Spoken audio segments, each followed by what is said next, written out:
최근에 우리 주변에서 일어나고 있는 여러 가지 일들, 특히 그 동북 공정이라든가 중국 역사학의 어떤 현황, 우리 고구려사라든가 대진국, 발해사까지도 편입하려는 그러한 그 시도, 이런 여러 가지 그 문제들에 대해서 다 익히 알고 계실 겁니다. 우리 그 도전에서도 상제님께서도 이제 여기에 대해서 준열한 그 경책의 말씀을 해주고 계신 것도 다 잘 알고 계실 겁니다. 조선국 상계신, 중계신, 하계신, 무이무탁하니 불가불문자 계어이니라 해서 이제 그 역사혼을 망각한 동방 한민족에게 상당히 그 준엄한 경책의 말씀을 해주고 계십니다. 물론 이제 그 편협한 국수주의도 큰 문제를 야기하겠지만은 역사의 혼을 잊어버리는 것도 또 문제가 된다고 봅니다. 그런 의미에서 오늘 이 자리는 상당히 그 의미 있는 뜻깊은 자리라고 이제 그 생각이 됩니다. 오늘 모신 유승국 교수님을 모시고 광개토 대왕 비문을 통해서 본 한국 고대 사상의 원형 탐구라는 제목으로 말씀을 듣게 되겠습니다.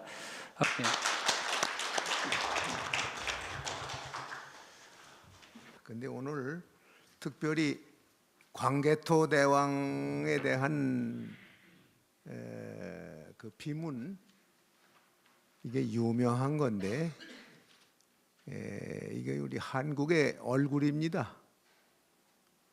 전 세계에 내놓을 수 있는 얼굴이라고 할 수 있어요. 근데 중국 사람도 놀래고 일본 사람도 놀래고 또 불란서의 학자들 모리스 꾸랑이라든지 샤반느라든지 이런 이도 와서 보고 놀래고 전 세계가 놀라는 대문자예요. 이게 1600년 전 기록이거든요. 그런 기록은 없어요. 책도 없어요. 우리나라의 역사를 말할 때 반만년 역사라 하는데 그 기록이 어디 있냐? 그러면 삼국사기, 삼국유사, 제왕운기, 세종실록 이런 데 말하는 거예요. 그러면 그게 연대가 얼마나 올라가는 거냐? 그러면 세종실록에서 얘기하는 건 세종대왕이니까 불과 500년 정도밖에 안 되는 거고, 또 삼국유사를 말하면은 그건 고려 말이니까 그저 13세기를 더 올라가지 못하거든요. 근데 반만년이면 4000년 얘기를 하는데 1300년 전 가지고 얼마만큼 신빙성이 있냐? 그 일본 사람들이 부정하는 게거든. 후대의 기록 가지고 그 당시의 기록이 아닌데 어떻게 논증하느냐? 또 삼국사기, 김부시기의 삼국사기를 하는데 그거는 13세기에서 한 12세기 올라갈까? 지금으로 봐도. 그럼 한 1200년쯤 돼요. 그거 가지고도 4000년 전 얘기를 하려니까 어렵지 않느냐. 그런 얘기요. 그러면은 우리가 지금 남아있는 기록으로는 이 종이 위에 쓴 거, 언론은 그거 이상이 큰 게 없어요. 혹 문집, 이렇게 개인의 문집을, 아니 원효 문집이라든가 최치원 문집이라든가 이런 게 있어요.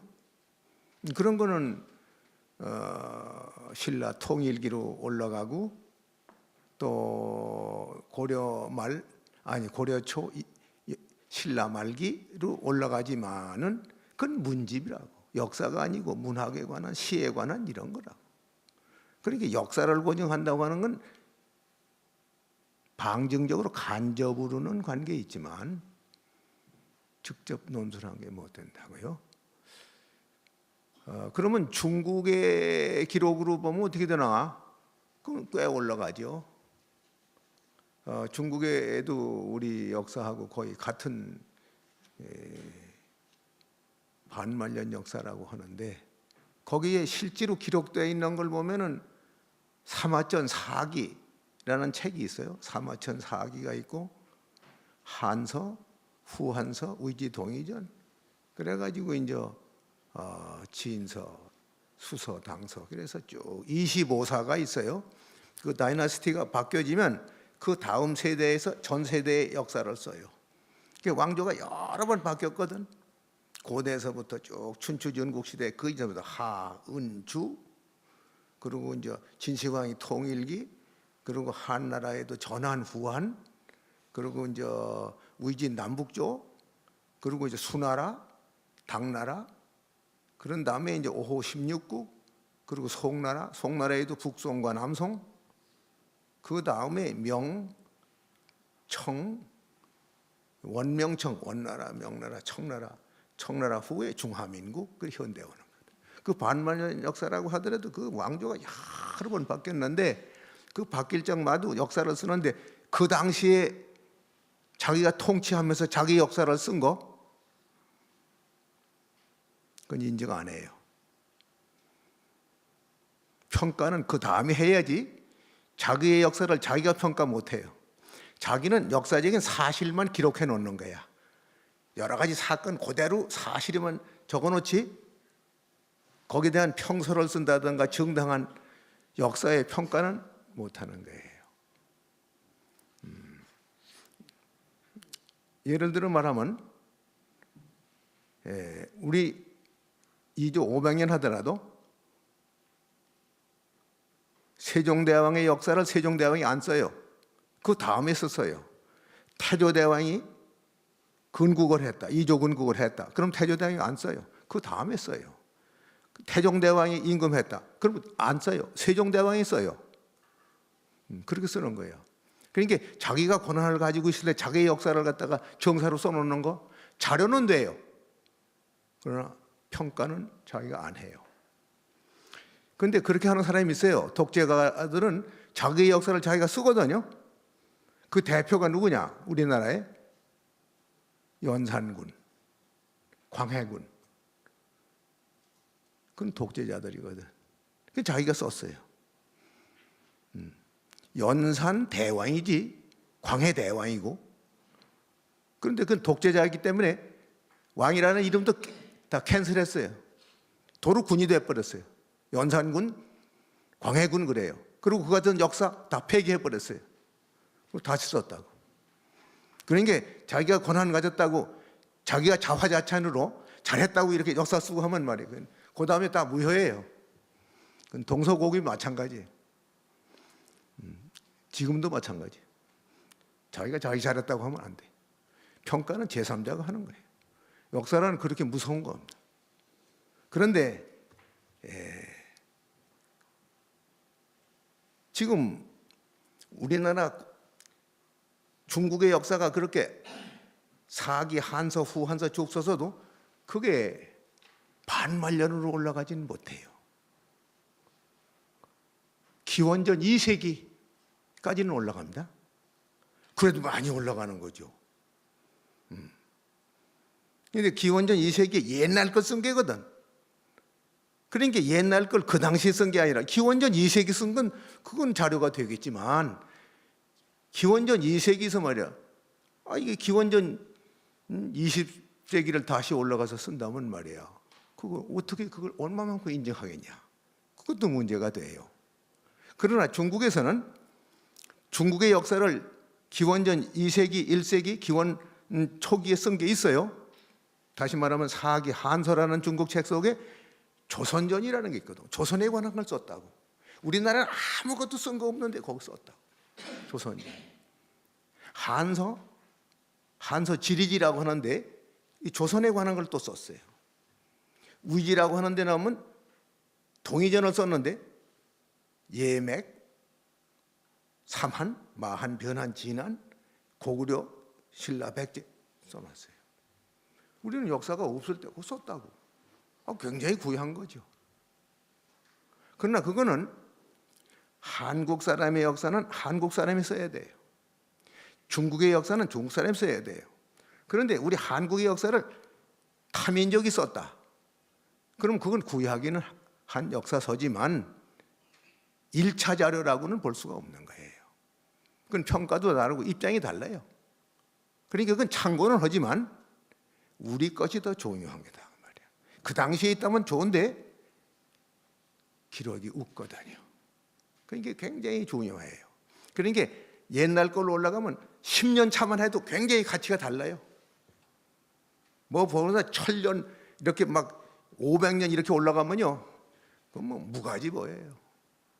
우리가 지금 임진왜란 이전에 1593년 임진왜란 이전에 적어도 당시의 기록이 남았다 그러면 말이죠, 그건 구위본에 속해요. 이렇게 전사한 거 또 다시 인쇄하고 또 다시 쓰고 이렇게 한 거는 뭐 고대 것도 있지만은 그 당시에 오리지널이 가졌다 그러면 말이야, 그건 무가지보라고요.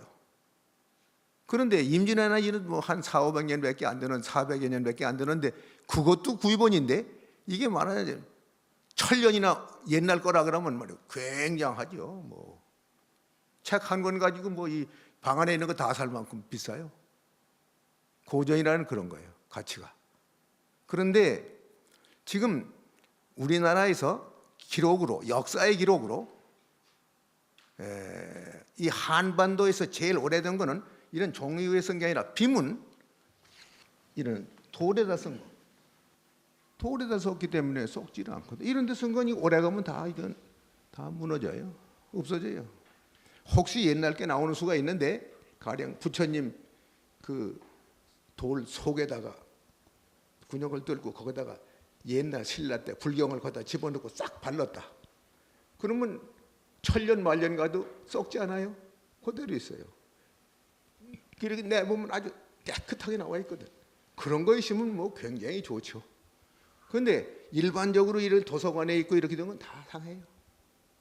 그건 더 500년 이상 가기가 어려워요.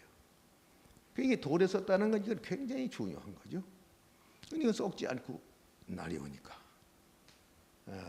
그런데 이 성문이 이 한반도, 조선반도, 우리는 조선반도에만 살지 않았어요. 이 만주, 이 지금 북간도라고 간도, 그리고 이 요동지방, 이 압록강 이북에 우리가 거기서 시작했어요. 우리 거기서 살았어요 원래. 그래도 한반도로 내려온 거는 훨씬 후기에 온 거예요. 우리 고대는 산동, 반도, 그리고 발해 지역, 요동반도, 남만주, 서북조선, 거기가 우리 고조선의 거주지예요. 우리 조상들이 거기 살았다고요. 그러니까 그 옛날 거주지에서 나오는 유물과 유적과 지하에서 나오는 출토물이 나오는데 그 문화가 전부 우리 거예요. 우리 문화. 그렇기 때문에 고구려 하더라도 고구려의 땅, 부여의 땅, 옛날 그건 전부 다 만주 지역, 이 중국 지역이라고요. 한반도가 아니에요. 한반도는 그 다음에 내려왔죠. 그러니까 그 한반도에서만 있는 비문으로 성문으로 오래된 게 뭐냐? 그건 신라 때 진흥왕이 있어요. 진흥왕이라는 왕이 이거 통일 이전에 신라의 임금인데 진흥왕이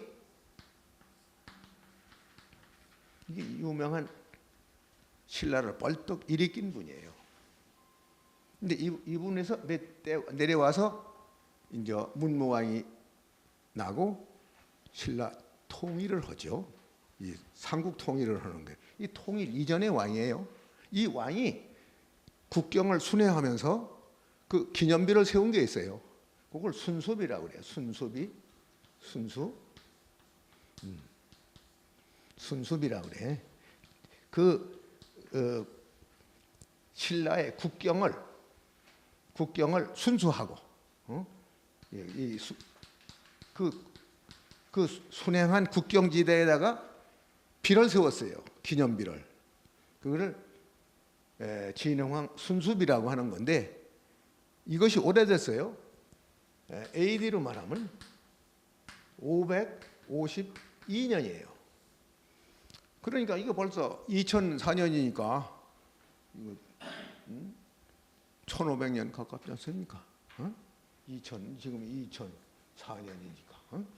그러니까 이거 벌써 1450년 이렇게 올라가니까 1400년 전에 글씨를 직접 우리가 현재 본다라는 걸 굉장히 구해한 거예요. 이게 무가지 보여. 근데 이게 4개가 있어. 4개. 이 비가 4개가 있다고. 어디가 있냐면 경상남도 창녕. 그 창녕비라는 게 있어요. 그 자연석이에요. 큰 바위에다가 이렇게 새긴 거예요. 뚜렷하게 보입니다. 그게 있고 또 하나는 북한산에 있어요. 서울 북한산. 거기 진흥왕비라는 게 있는데 이것도 진흥왕인 줄 몰랐어요. 요 최근에 김추사라고 하는 김정희라고 하는 이가 그 금속학을 하는 아주 훌륭한 학자인데 그가 조사를 하니까 이게 이조시대 무화기비가 아니고 신라 진흥왕 순수비라고 하는 걸 발견했어요. 거기 문구, 고유명사, 관직, 지역, 지명 이런 게 나오는데 따지니까 신라 거예요. 그게 그래서 뭐 한 200년도 다 안 되죠. 200여 년 되겠네. 그런 정도밖에. 그때서 진흥왕 순수비라고 알은 게 그게 이 북한산 순수비, 그리고 이제 한경북도에 가서 마울령비, 황초령비가 있어. 거기까지도 이게 신라의 그게 경계였어요. 그래서 그 사산비문이라고 나왔는데 이 진흥왕의 순수비가 4개가 있는데 이것이 가장 오래된 성문으로서 오래된 건데 이거보다 더 오래된 것이 있다고 하면 뭔가? 그게 광개토대왕비예요. 광개토대왕. 광개, 토경, 평안, 호태왕, 호태왕비 이렇게 하는 게. 원 이름은 이렇게 길어요. 널리 국토의 경계를 넓힌 평안한 좋은 태왕의 비, 이걸 광개토왕비 이렇게 약자로 읽기도 하고 이렇게 해서 그냥 호태왕비 이렇게도 읽기도 해요. 그러나 이게 풀네임을 말하면 광개토경 평안 호태왕비 이 비가 있는데 이 비가 언제 서 있느냐? 414년에 섰어요. 이 광개토대왕이라는 이는 391년에서 22년 동안 왕노릇한 분이에요. 이건. 그런데 이 광개토왕이 죽고 나서 아들 장수왕이 장수왕 2년에 광개토대왕비를 세웠는데 그때가 414년이야. 그럼 지금 2004년이니까 얼마예요 이게? 90년? 1590년인가? 1590년 전에 세운 거야. 그런데 이게 얼마나 크냐 하면 말이에요. 이게 6.3m예요. 높이가. 이게 얼마냐면 이게 1m 반 넘어요. 어떤 건 2m 돼요. 이게 네모졌어요. 이렇게 아르고. 이게 6m예요. 거기 글자가 말이죠. 저거 지금 글자예요. 저게 지금 거기 일면을 내가 찍어온 거예요. 거기 가서 직접 여기 내가 갔던 데가 이때 그거 찍은 건데 글자가 하나가 이렇게 커요. 이렇게 큰 글자는 없거든요. 이렇게 나자 하면 신라라면 나자가 이렇게 크다고. 그 금속에서 조그맣만해요. 이렇게 큰 게 얼마냐? 1800자예요. 1800자. 비문은 보통 그저 200자미 많이야. 조그맣게 쓰는 거예요. 돌에다가 얼마나 많이 써요. 이건 1800자라는 건 이렇게 큰 자가 말이야. 근데 이게 뚜렷하게 돼서 말이지. 이건 고구려의 그 융창한 그 역사를 쓸 뿐 아니라 중국과의 관계, 일본과의 관계, 숙신과의 관계, 또 백제 신라의 관계, 이 국제 관계가 다 여기 들었어. 그리고 여기 철학이 들었어. 여기 여러 가지 기본적인 고대사 연구에 중요한 게, 이건 철학가고 경제학자고 무슨 이런 언어학자고, 이 글씨 쓰는 사람은 이 광개토대왕 글씨가 최고예요. 우리나라의 추사가 글씨 쓴다고 해도 여기는 못 따라와. 중국 사람도 못 따라와. 중국 사람이 이걸 보면 놀래요. 크기도 그렇지, 내용도 그렇지, 좋지, 글씨도 좋지. 그리고 웅장해서 전 세계를 중국도 꽉 눌러버렸거든. 중국도 꼼짝 못해요. 여기서는 일본 꼼짝 못해요. 이렇게 아주 웅장한 그 비가 서 있는데, 이 비가 말이에요, 이게 지금 37톤이에요 무게가. 일본님이 가져가려고 그랬어. 일본으로. 여기 일본에 관한 기록이 있으니까. 그것도 자기들이 유리하게 해석해 가지고, 이게 고대에 일본이 한반도를 지배했다는 증거가 광개토대왕비에 있다, 이렇게 선전한 거예요. 그래 가지고 이걸 가져가려고 그랬어요. 근데 원근 무거워.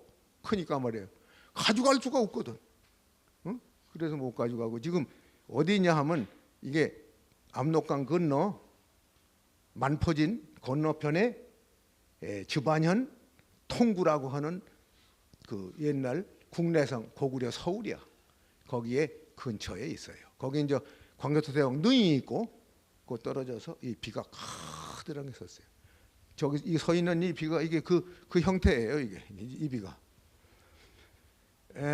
그러면 저게 저렇게 구한 건데, 저걸 가지고 말이죠, 지금까지 저 비가 이제 고구려가 한 704년인가 몇 년 연성됐어요.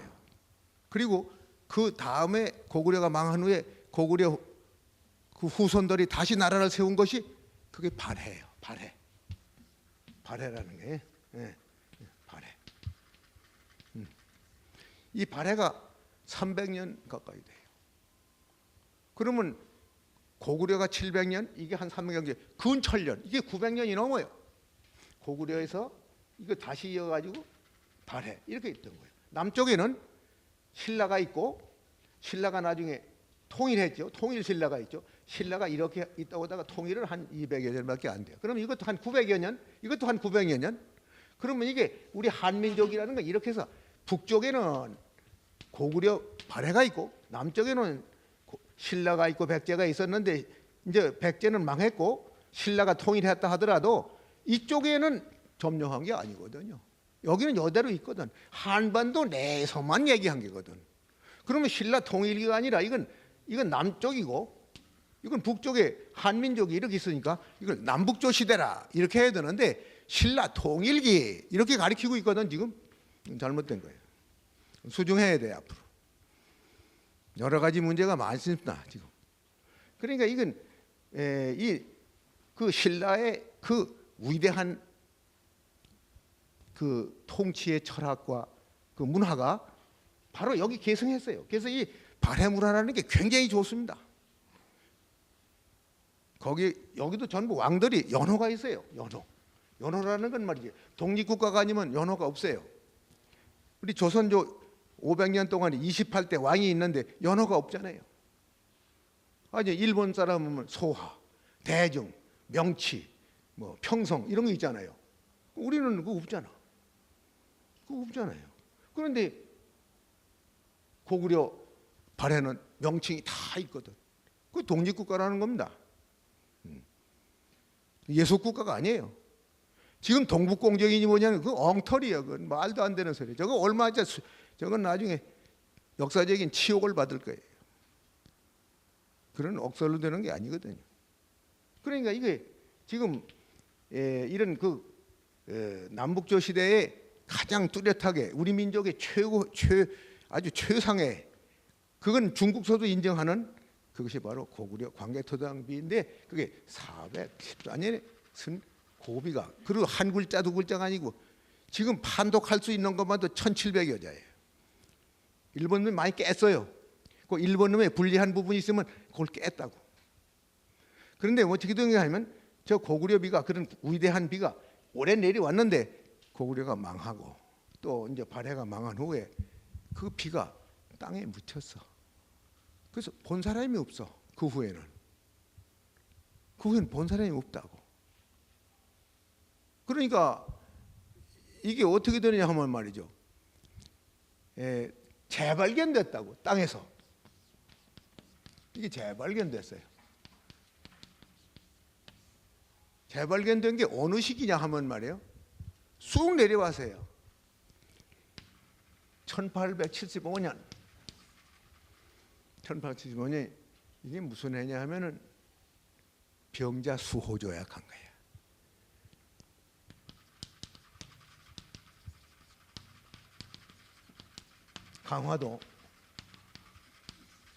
강화도 조약이라고도 하고 병자 수호 조약이라고 해요. 이 한국 근대사라고 하는 건요, 대단히 복잡하고 아주 어려운 시기를 우리가 살았는데, 구한말 적어도 이제 19세기, 18세기, 이제 20세기 이렇게 되는데, 이 오는 동안에 이 한국이라는 역사가 말이에요, 굉장히 기구해요. 기구하다고. 어떻게 되느냐 하면 말이에요, 서양 세력이 들어와요. 서양 세력이. 소위 서세동점이라. 서양의 세력이 동쪽으로 온다. 서세동점이라. 이게 벌써 18세기 전부터 동방에 오기 시작해요. 그러면은 이게 들어와서 우선 이 서양 사람들이 이 산업혁명 후에, 불란서혁명, 산업혁명 후에 이게 뭐냐 하면 말이죠, 점점 세력을 가지고 식민지 개척을 세계적으로 나서 하는 거예요. 식민지 개척을. 그게 이제 중동 지방, 아프리카 지역뿐만 아니라 동아시아 남쪽에 들어와서, 이쪽에 동남아시아라는 건 전부 서양 세력의 권에 들어가요. 인도 같은 건 벌써 영국에 400년 동안 식민지 아니에요. 그 뭐 지금 남쪽에 있는 나라들 다 그렇죠. 뭐 월남 같은 거 뭐래요. 그 다 불란서를 다 지배받던 것들 아니에요. 그 세력이 이렇게 들어오면서 이게 중국으로 들어온단 말이에요. 중국으로. 그 중국이란 땅이 이렇게 있다고 하면 이게 평온한 나라고, 이게 천하의 중심국이고 다른 건 다 야만이라고 해서 오만무례한 나라가 중국이 있는데, 이 중국으로 말이야 서양 세력이 들어온다 이 말이야. 이 남쪽을 통해서, 남쪽에 이제 이 여러 동남아시아를 점령하고 일로 중국으로 올라와요. 서양의 세력이. 그러니까 이 중국은 말이죠, 큰 소리는 하지만 말이야, 이 서양 세력을 당해낼 수가 없단 말이지. 이 사람들은 벌써 이 과학적으로 말이야 군함을 가졌지, 대포를 가졌지, 그리고 여러 가지 자본도 많이 축적해 있지, 힘이 있다 이 말이야. 그러니까 여기 점령해가지고 이렇게 올라오는데 이걸 당해낼 수가 없어요. 그러니까 여기서 뭐라고 하냐, 아편을 갖다 팔아먹어. 아편. 여기 동남아 여기다가 아편을 심어가지고 그걸 갖다 중국에다 팔아먹어요. 그럼 중국 사람들은 이 아편을 사다가 아편을 피운단 말이야. 그러면 늙은이고 젊은이고 뭐 다 그걸 피운 말이야. 정신이 썩어버려요. 그러면 나라를 점령하는데 문제가 없어요. 다 애국심이 어디 있고 무슨 뭐 건전한 게 어디 있고 뭐 자주성도 아무것도 없는 거예요. 그러니까 가서 이걸 팔아먹어. 그게 중국에서 말이죠, 있을 수 없다. 그러니까 이걸 전부 갖다 놓고 말이죠, 강경 정책으로 불을 놓고 말이죠, 못하게 차단을 했다고 말이에요. 그러니까 이 사람들이 영국이지, 영국 사람들이. 그러니까 왜 나는 자유롭게 장사하는데 너희 못하게 하느냐? 여기다 전쟁을 대포를 끌어다 놓고 아편 전쟁을 일으켰다고요? 그런데 여기서 뭐 활 가지고 뭐 이런 거 옛날 거 가지고 하는데 당해낼 수가 있어? 할 수 없이 항복했지. 아편 전쟁에서 졌다고. 1840년인가 48년인가 졌다고요. 이 강제지, 강제. 뭐 약탈이라고 일종의 이거. 그러니까 난경 조약을 하는데 뭐 하자는 대로 해야지 어떻게. 홍콩 내놔, 마카오 내놔, 상하이 내놔. 뭐 서반하고 무슨 불란서고 무슨 영국이고 전체가 들어와서 막 안 줄 수도 없고 이게 절단 났단 말이야. 그러니까 이게 식민지 이게 쟁탈이라고 서구 사람들이. 그러니까 이것이 말이죠. 이 중국에만 그런 게 아니라 이제 나중에 말이죠. 한국으로 또 들어오거든요. 한국에. 그러니까 이렇게 뭐 요동반도가 있고 여기서 저 한반도가 이렇게 가령 있다고 한다면 이게 남쪽에서 들어와서 이렇게 여기서 뭐 상하이니 홍콩이니 마카오니 뭐 이렇게 들어오지만 이게 이 중국에만 들어오는 게 아니라 이게 건너서 이제 한반도로 온다 이 말이에요. 이 세력이. 그러니까 이걸 막아낼 수가 있나? 여기서 무슨 우리 힘이 있어야지. 이걸 막을 수가 없다 이 말이에요. 그러니까 이제 여기서는 러시아 군대는 내려오고 중국은 또 이건 또 지배국 같이 또 하려고 하고 미국이 들어오고 영국이 오고 독일도 오고 이 한반도의 이 구한말이라고 하는 건요 서양 사람들의 사냥꾼의 놀이터야. 한국은 아무 국방력도 없고 경제력도 없고 다 없어요. 그런데 이건 여기서 내려오는 러시아 세력하고 일본서 오는 이 군국주의하고 또 이 서구에서 들어오는 거, 중국에서 들어오는 거 여기서 한반도를 뺏어 먹으려고 서로 싸우는 거예요. 이게 세계전쟁이라는 게 여기서 다 난 거예요. 1차 대전의 근원이라든지 이 세계전쟁의 단서가 이 한반도에서 나온 거예요. 그러니까 어떻게 되나? 이건 한국은 제쳐놓고 저희들끼리 싸우는 거야. 일본하고 중국하고 먼저 싸워요. 이거 서로가 가지려고. 중국이 졌죠. 중일전쟁에. 또 여기 러시아가 또 내려오거든. 러시아가 내려오는데 여기 일본하고 러시아하고 또 축가 짬이 났거든요. 러시아가 또 졌죠. 그러니까 이건 아무도 전선 손대지 마라. 일본님이 말이야. 응? 여기서 뭐 이 군대가 함대가 한반도로 오죠. 여기에 운양호라고 하는 것이 미국의 함대가 오죠. 일본님이 오죠. 여기서 샤만호라는 게 미국서 오죠. 뭐 전체가 막 이제 처음에는 간단하게 왔어요. 그죠? 외교하자고 오고 또 서학을 가지고 와요. 서학인데 서학의 두 가지인데 하나는 과학. 서양의 과학이 발달한 게 여러 가지 천문, 지리, 측량하는 거, 역사, 수학 뭐 다 가지고 와요. 이거 좋거든. 그리고 하나는 종교가 들어와. 종교인데 요거는 천주교라는 게. 천주교. 그러니까 요거는 말이죠. 필요해요, 우리가. 우리는 과거에 이렇게 내려오다가 곤란을 당했는데 1차, 2차 당했는데 이게 뭐냐 하면 임진 외난이고 요거는 병자 호란이야. 만주족이 온 거야. 이건 만주족은 북쪽에서 온 거고 일본은 남쪽에서 온 건데 이게 먼저 오고 요거 나중에 왔어요. 근데 이게 한 30여 년 차이를 두고서 양쪽에서 공격을 받은 게 완전히 피폐했거든 우리가. 그러니까 우리가 선비의 나라로 똑똑하고 얌전하고 뭐 양보심 많고 했다고 하더라도 국방력도 없고 경제력도 없다. 나라가 망했단 말이야. 전국이 초토가 됐거든. 왜 임진 외난만 하더라도 적어도 7년 이상을 싸웠는데 남은 거 없어. 다 불렀고 이 한국 내에서 고군물로 임진왜란 때 불 안 난 거 거의 없습니다. 많이 불 안 났다는 건물이 있다면 그건 국보예요. 지금도 절 같은 거 다 탔어요. 뭐 여기 관아 같은 거 다 탔어요. 무슨 여기 오래된 건물은 다 탔어요. 다 불났어요. 많이 남았다면 그건 지금 국보급으로 남는 건물의 기념물이라고요. 그러니까 다 절단 났어. 그러니까 이런 서양의 이제 우리가 그렇게 당하니까 적어도 국력을 배양하지 않으면 우리는 살 수 없다. 국력을 배양하지 살 수 없다고 하는 그 순간에 말이죠. 여기서 뭐가 나오는 거예요? 소위 과거에 있던 그런 그 성리학으로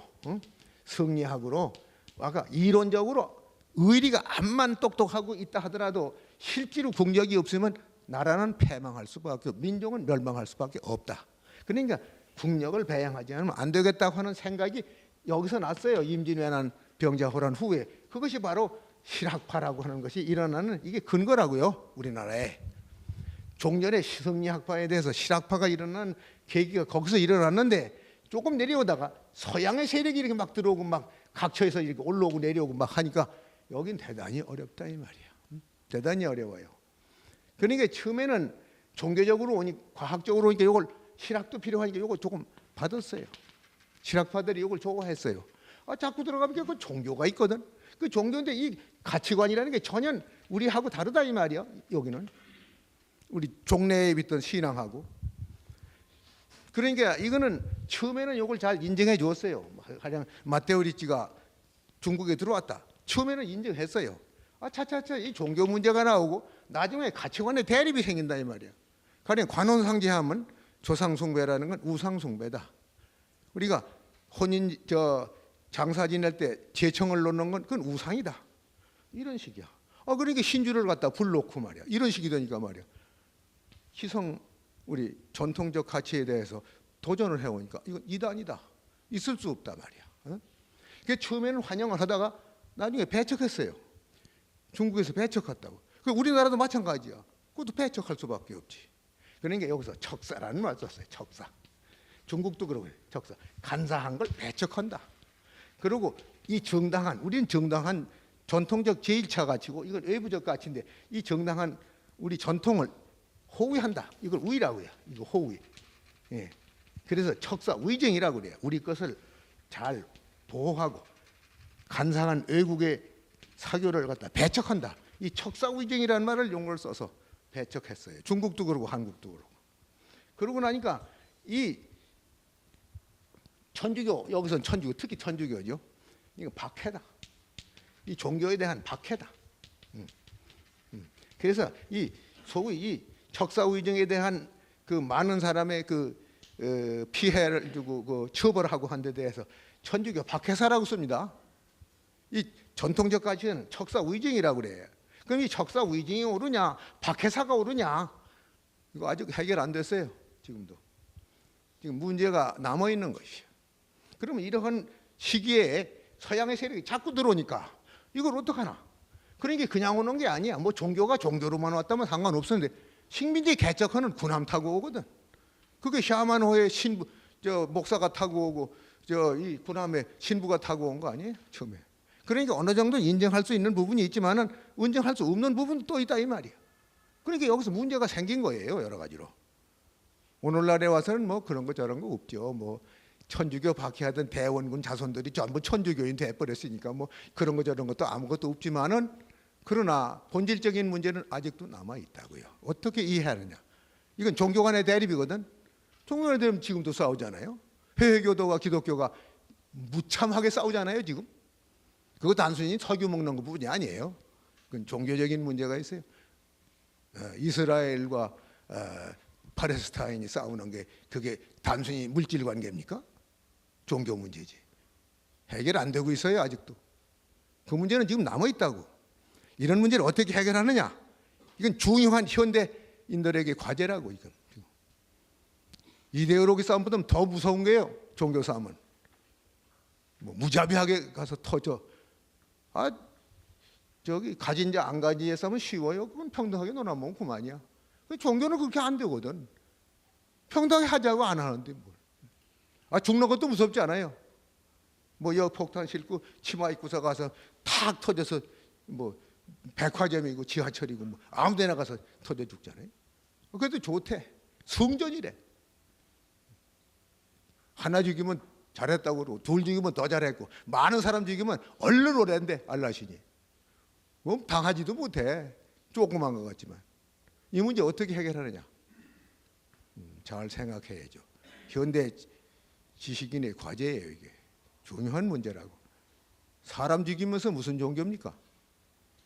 생명이 소중하지 종교가 소중합니까? 생명을 위해서 종교가 있지 종교로 해서 생명이 있습니까? 우리 반성해야 할 문제가 많이 있어요. 그런데 그런 문제 이게 지금 그런 싸움이 이렇게 나오는데 이쪽에서 이렇게 들어오고 하니까 이 문제를 어떻게 하느냐? 지금은 척사라는 말을 처음에는 썼지만 척사가 아니에요. 이제 척양. 예. 왜 그러냐면 서양 세력이 군함을 싣고 대포를 끌고 와서 공격을 하니까 척양, 척외. 일본 사람 배척한다. 척양, 척외. 척양, 척외. 척사라는 게 아니라 척양. 서양 사람, 일본 군국주의를 배척한다.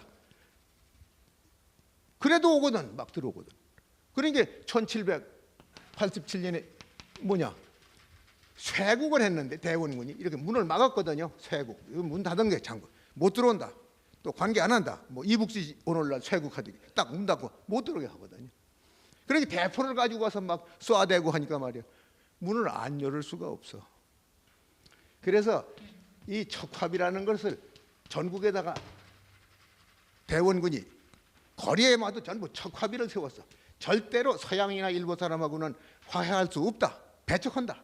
그걸 세웠는데 1875년 일본의 운양호 사건으로 한국이 일본에게 힘에 불복했다고요.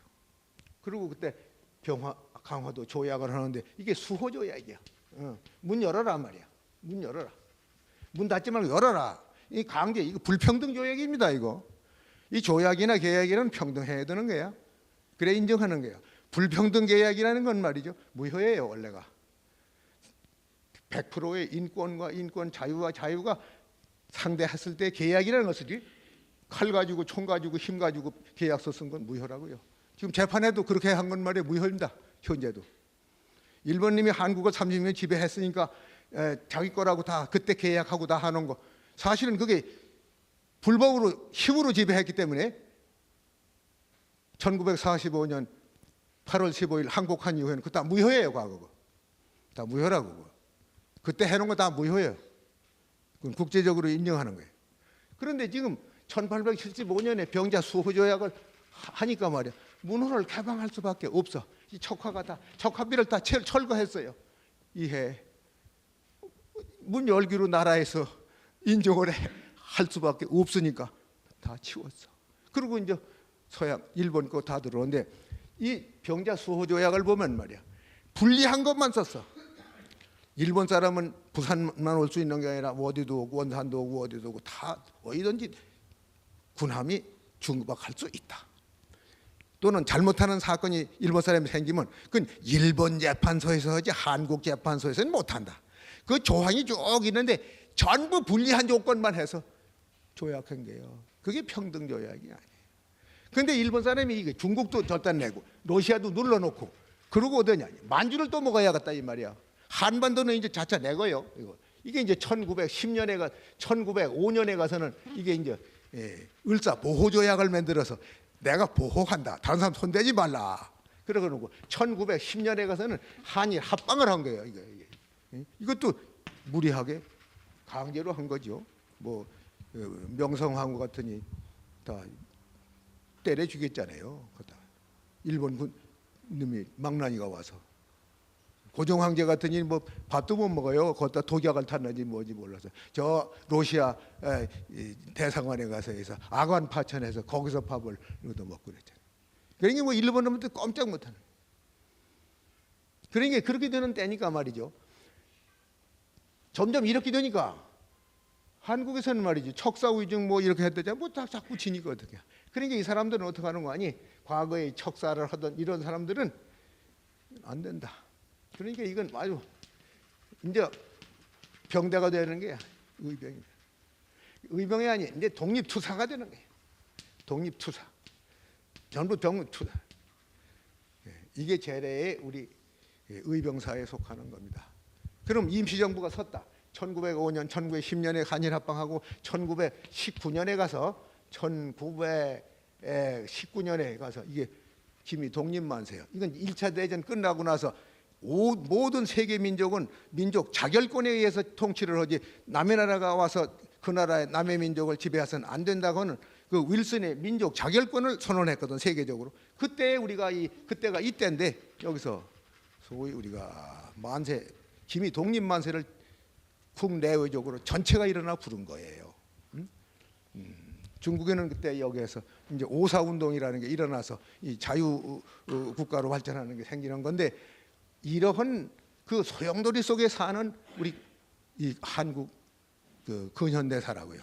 그러면 여기서 이 1875년에 이렇게 강제 수호 조약을 해놓고 이게 만주까지 들어가서 이제 먹으려고 중국의 군대가 그 말하자면 일종의 군인 간첩이지.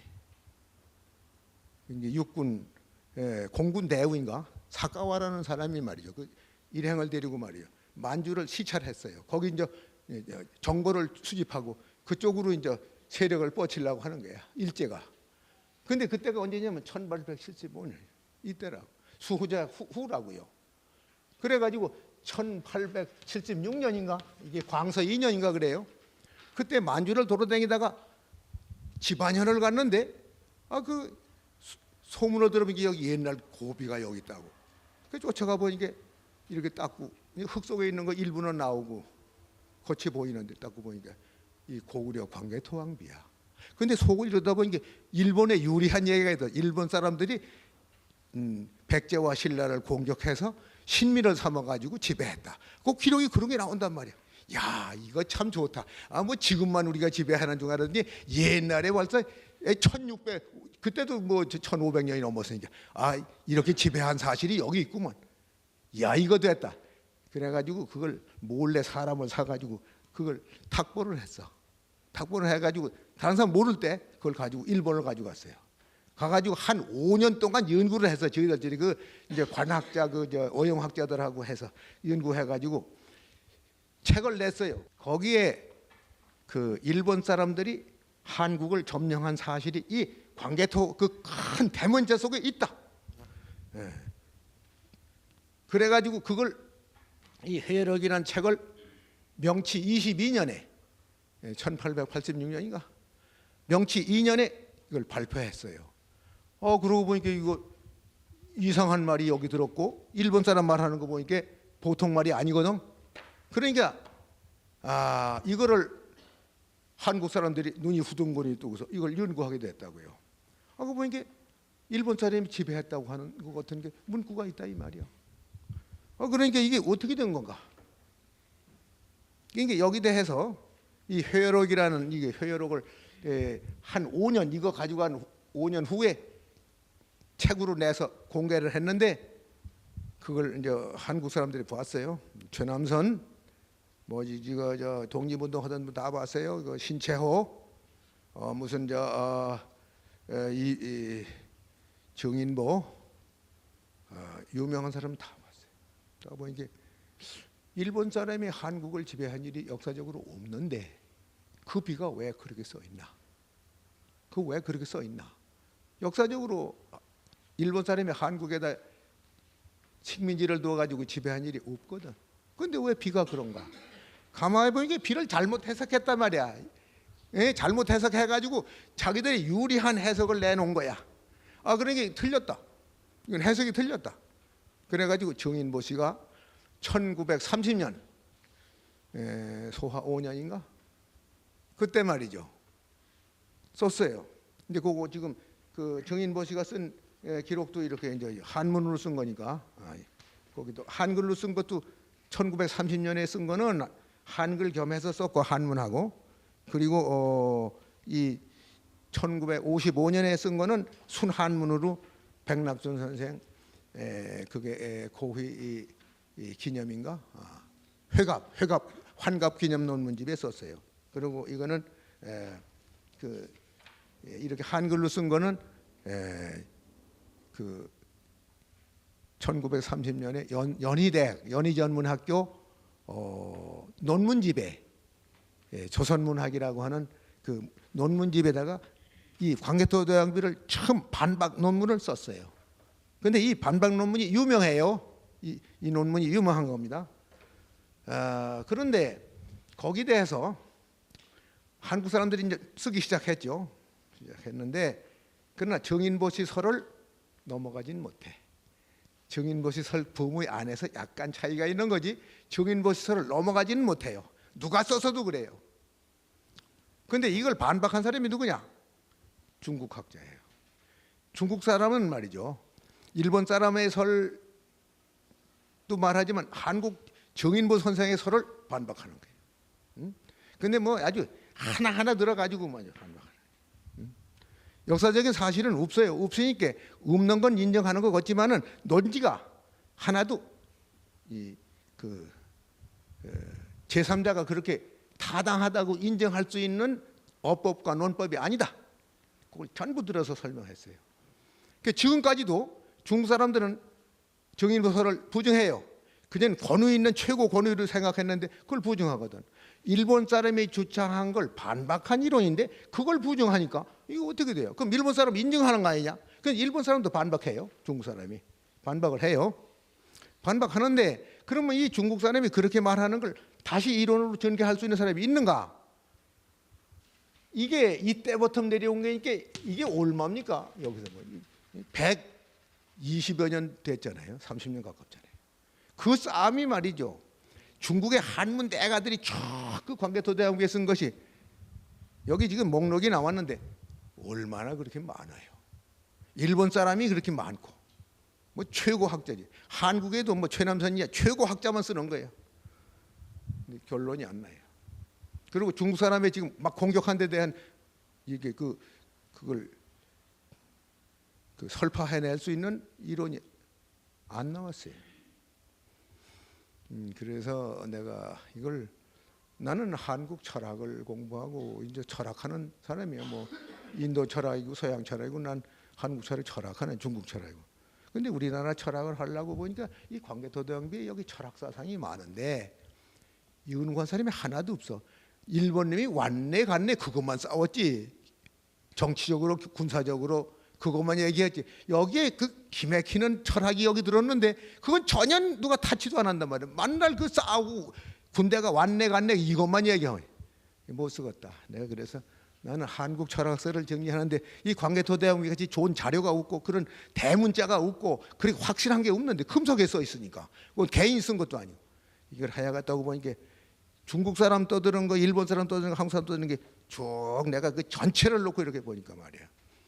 이제 알겠어. 일본 사람이 틀린 것도 내가 지적하고 정인보 선생이 잘 봤는데 지적받을 만한 것도 내가 알겠고 중국 사람이 잘못한 것도 내 지적한다. 그래서 쓴 게 이겁니다. 그러니까 이거 조금 어렵고 뭐 여기 한두 시간에 얘기할 수가 있는 게 아닌데 내가 이것만 한 것도 이게 지금 내가 10년 전에 가서 이거 한 거예요. 1994년에 내가 이거 한 거고 저것도 그때 내가 찍은 거예요. 그러니까 10년 넘었어요. 나는 오메가메 자꾸 그 외국 거 보고 저 우리 거 보고 보면서 한 거예요. 그래서 내가 이걸 학술론 논문집에 이번에 6월에 발표하고 지금 12월 6일로 지금 책이 나왔어요. 여기서 오늘 12월 10일이니까 저기 나오자마자 발표는 여기서 내가 먼저 하는 거예요. 근데 학술론에서 내가 연구비 가지고 거기서 쓰시면 거기서 먼저 나온 뒤에 여기서 얘기해야 되는데 여기서 먼저 얘기하면 위법이지요 사실은. 근데 그건 6일 날 했으니까 여기 10일이니까 오늘이 괜찮아요. 뭐 얼마든지 얘기할 수 있다고요. 그래서 지금 거기 냈던 원고를 내가 여기다 놓고 지금 제럭스 한 거예요. 요거. 그러니까 그걸 잘 보시면 알겠는데 그러면 여기에 기본적인 문제가 뭐냐? 또 무엇이 문제가 되느냐?